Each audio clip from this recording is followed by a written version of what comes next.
নমস্কার বন্ধুরা, চন্দ্রানগর স্বাগত।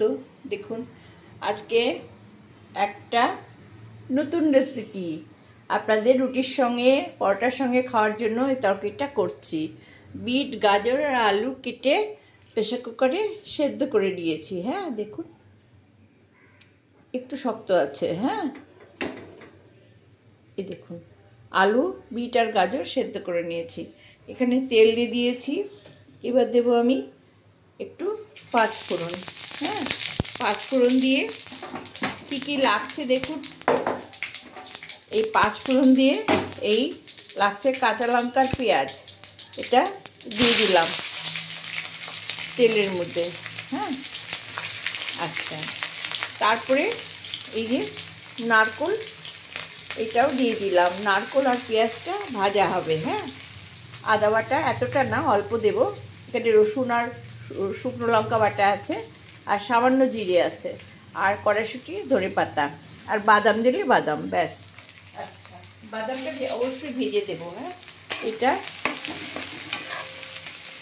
দেখুন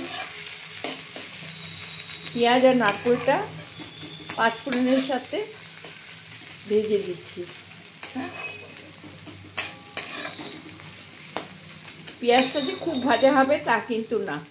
হ্যাঁ, এইবার আমি দিয়ে দেবো এই তরকারিটা, সেদ্ধ করা অবশ্যই। আপনারা বলবেন পেঁয়াজটা লাল করে ভাজলাম না, না, অল্প ভাজা হবে, পাঁচফোড়ন দিয়ে এটা ভাজা হবে। হ্যাঁ, এখন আমি লবণ হলুদ দিয়ে দেব। হ্যাঁ, লবণ হলুদ আর কী দেব, একটু মিষ্টি। হ্যাঁ, আর আদা বাটা, রসুন আর ওর মধ্যে আছে জিরে বাটা। আচ্ছা, আমি এক এক করে দেবো। এটা ততক্ষণে একটু ভাজা হবে। আপনারা মনে রাখবেন যে এই যে বিট গাজরটা আমি সেদ্ধ করেছি, এর মধ্যে কিন্তু লবণ দেইনি। হ্যাঁ, এবার লবণ দেব। হ্যাঁ, লবণ আর হলুদ এবার দেব। এবার আমি এই আন্দাজ করে লবণ দিলাম। হ্যাঁ,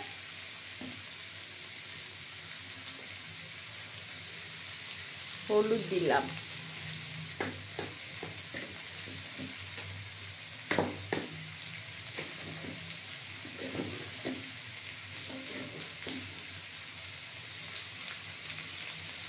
চিনি দিলাম, আর একটু লাগবে চিনি দিলাম। এবার দেব আমি আদা বাটা আর রসুন আর শুকনো লঙ্কা, জিরে বাটা। হ্যাঁ, এবার আমি এটা নাড়ব।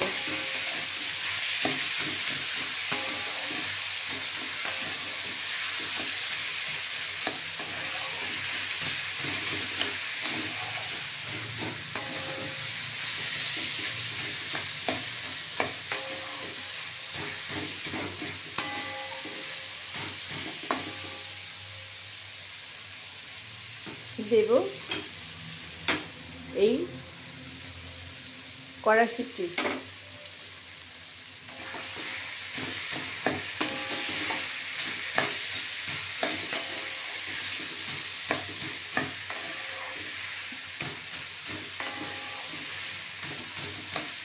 একটু মাঝে মাঝে খুন্তি দিয়ে কিন্তু নেড়ে দিতে হবে। হ্যাঁ, ভাজা হবে আর খুন্তি দিয়ে নেড়ে দিতে হবে।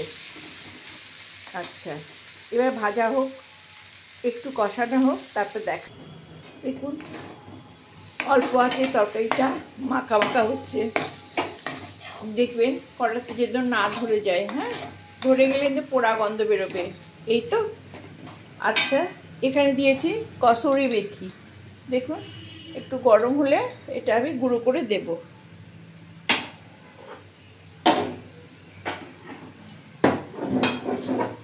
এই কসুরি মেথিটা হয়ে গেছে, প্লেটে ঢেলে নিলাম। এবার আমি কি দেবো, এর মধ্যে একটু তেল দেব। তেল দিয়ে এখন এই যে বাদামটা আছে এটা ভেজে নেব। হ্যাঁ, দেখুন বাদামটা একটু ভাজা হবে, তারপরে আমি লাস্টে এটা দিয়ে দেব। আচ্ছা, এই তরকারির ভেতরে আমি এবার কি দেব, এই ধনেপাতাটা ছড়িয়ে দিলাম।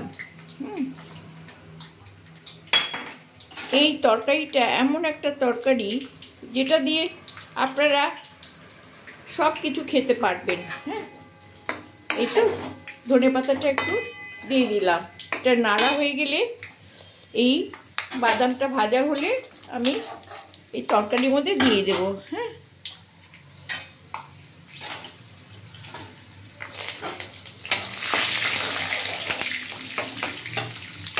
বাদাম হওয়া পর্যন্ত অপেক্ষা করতে হবে। বাদামটা পরে মেশাচ্ছি, কেন এর মধ্যে এই তরকারিটা হয়ে গেল। এবার আমি দেব, দেখুন একটু গরম মশলা দিলাম। হ্যাঁ, আর এই কসুরি মেথিটা ছড়িয়ে দিলাম। এবার তরকারিটা খুব সুন্দর করে নেড়ে নেব। হ্যাঁ, দেখুন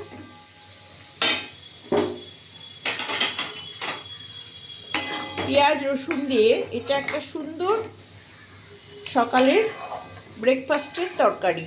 হ্যাঁ, রুটি বলুন, পরোটা বলুন, কেউ যদি কচুরি খাবে, কেউ যদি পরোটা খাবে এটা পুর ভরে, কেউ যদি এটাকে পকোড়া খাবেন তাহলে গোলা তৈরি করে ভাজবেন চ্যাপটা চ্যাপটা করে, কাটলেটের আকারে কাটলেট করতে পারেন। সমস্ত তরকারি এটা এইভাবে যদি আপনারা করে খান তাহলে ভীষণ ভালো লাগবে। হ্যাঁ, আমি যে গরম মশলাটা দিলাম ওর মধ্যে গোলমরিচ আছে কিন্তু। হ্যাঁ, গোলমরিচ আছে, মৌরি আছে, লবঙ্গ, এলাচ, দারচিনি আছে, স্টারনিস আছে, জায়ফল আছে। এইগুলো দিয়ে কিন্তু গরম মশলা, তার টেস্ট কিন্তু আলাদা হবে সমস্ত। এই তারপরে কাঁচা ধনে পাতা। দেখুন আমার বাদাম কিন্তু হয়ে গেছে। এইবার আমি বাদামটা একটু মিশিয়ে দিলাম। হ্যাঁ,